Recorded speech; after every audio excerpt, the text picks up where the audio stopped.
សួស្តីមួយដែល Sport តោះថ្ងៃនេះ admin មកណែនាំMizuno Mona Sida Neo Grade B 2000ណា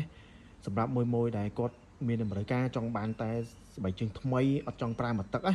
admin ណែនាំ Grade B ពីគូនេះណាតម្លៃលក់ធូរទេហើយមានពីរពណ៌មានពីរសាយណាពណ៌សនេះ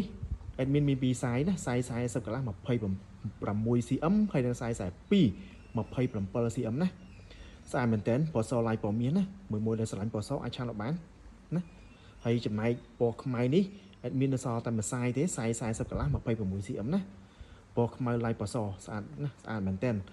ថ្មីអត់តន់ឆ្លងកាត់ការប្រើប្រាស់ដូចគ្នាទាំងពីរណាមួយ